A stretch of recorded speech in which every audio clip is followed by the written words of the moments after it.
وَلَوْ يُعَجِّلُ اللَّهُ لِلنَّاسِ الشَّرَّ اسْتِعْجَالَهُم بِالْخَيْرِ لَقُضِيَ إِلَيْهِمْ أَجَلُهُمْ فَنَذَرُ الَّذِينَ لَا يَرْجُونَ لِقَاءَنَا فِي طُغْيَانِهِمْ يَعْمَهُونَ۔ اور اگر اللہ ان کافر لوگوں کو برائی یعنی عذاب پہنچانے میں جلد بازی کرتا جیسے وہ طلب نعمت میں جلد بازی کرتے ہیں تو یقیناً ان کی میعاد عمر کے حق میں جلد پوری کر دی گئی ہوتی تاکہ وہ مر کے جلد دوزخ میں پہنچیں، بلکہ ہم ایسے لوگوں کو جو ہم سے ملاقات کی توقع نہیں رکھتے ان کی سرکشی میں چھوڑے رکھتے ہیں کہ وہ بھٹکتے رہیں۔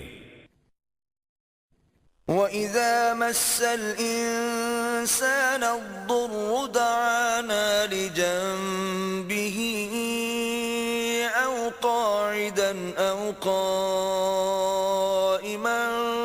فَلَمَّا كَشَفْنَا عَنْهُ ضُرَّهُ مَرَّ كَأَن لَّمْ يَدْعُنَا إِلَى ضُرٍّ مَّسَّهُ كَذَلِكَ زُيِّنَ لِلْمُسْرِفِينَ مَا كَانُوا يَعْمَلُونَ۔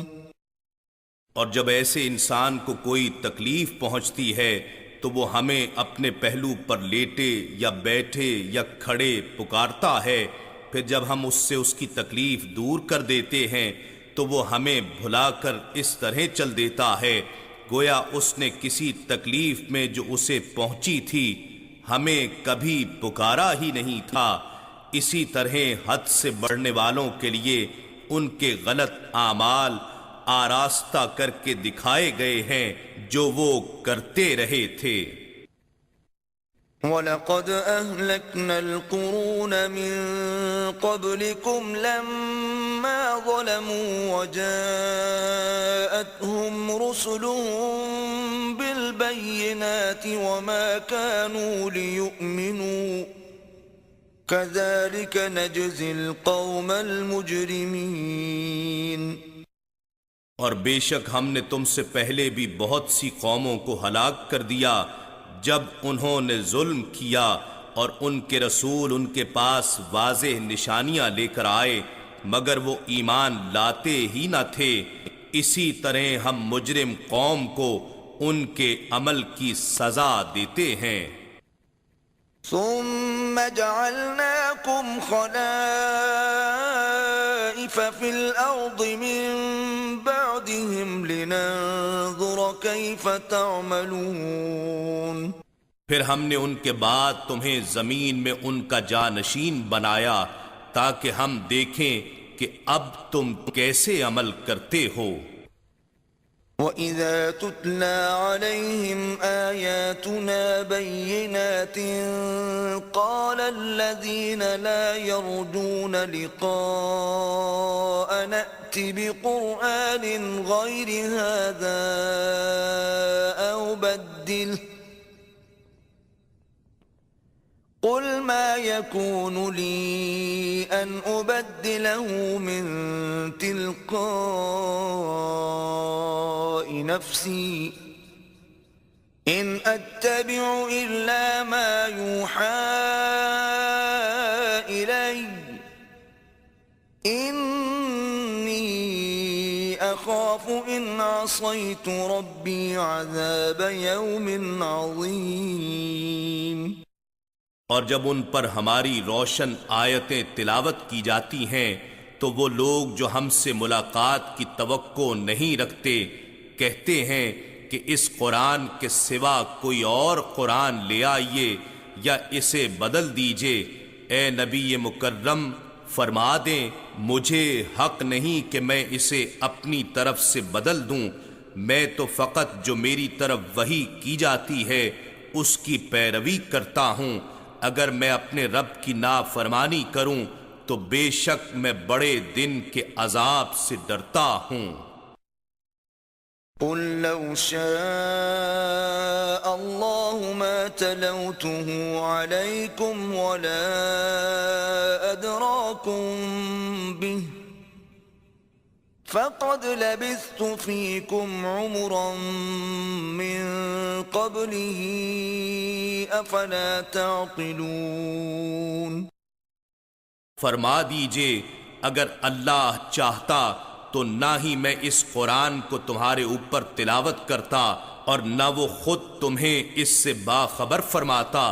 بے شک میں اس قرآن کے اترنے سے قبل بھی تمہارے اندر عمر کا ایک حصہ بسر کر چکا ہوں، سو کیا تم عقل نہیں رکھتے؟ فمن أظلم ممن افترى على الله كذبا أو كذب بآياته إنه لا يفلح المجرمون۔ بس اس شخص سے بڑھ کر ظالم کون ہوگا جو اللہ پر جھوٹا بہتان باندھے یا اس کی آیتوں کو جھٹلا دے؟ بے شک مجرم لوگ فلاح نہیں پائیں گے۔ وَيَعْبُدُونَ مِن دُونِ اللَّهِ مَا لَا يَضُرُّهُمْ وَلَا يَنفَعُهُمْ وَيَقُولُونَ هَؤُلَاءِ شُفَعَاؤُنَا عِندَ اللَّهِ قُلْ أَتُنَبِّئُونَ اللَّهَ بِمَا لَا يَعْلَمُ فِي السَّمَاوَاتِ وَلَا فِي الْأَرْضِ سُبْحَانَهُ وَتَعَالَى عَمَّا يُشْرِكُونَ۔ اور مشرکین اللہ کے سوا ان بتوں کو پوجتے ہیں جو نہ انہیں نقصان پہنچا سکتے ہیں اور نہ انہیں نفع پہنچا سکتے ہیں، اور اپنی باطل پوجا کے جواز میں کہتے ہیں کہ یہ بت اللہ کے حضور ہمارے سفارشی ہیں۔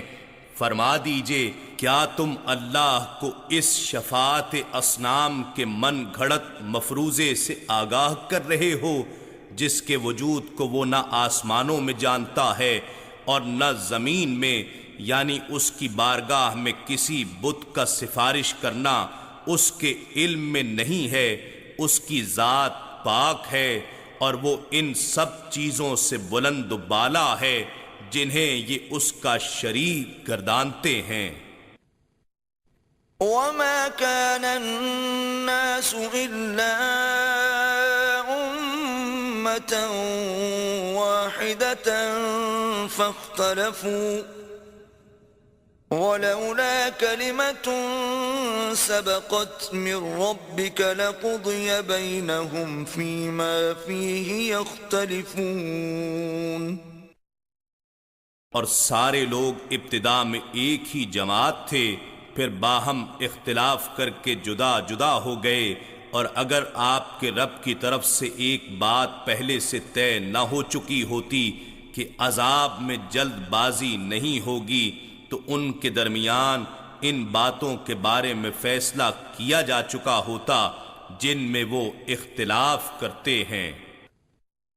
وَيَقُولُونَ لَوْلَا أُنزِلَ عَلَيْهِ آيَةٌ مِّن رَّبِّهِ فَقُلْ إِنَّمَا الْغَيْبُ لِلَّهِ فَانتَظِرُوا إِنِّي مَعَكُمْ مِنَ الْمُنتَظِرِينَ۔ اور وہ اب اسی مہلت کی وجہ سے کہتے ہیں کہ اس رسول صلی اللہ علیہ وآلہ وسلم پر ان کے رب کی طرف سے کوئی فیصلہ کن نشانی کیوں نازل نہیں کی گئی؟ آپ فرما دیجئے غیب تو محض اللہ ہی کے لیے ہے، سو تم انتظار کرو، میں بھی تمہارے ساتھ انتظار کرنے والوں میں سے ہوں۔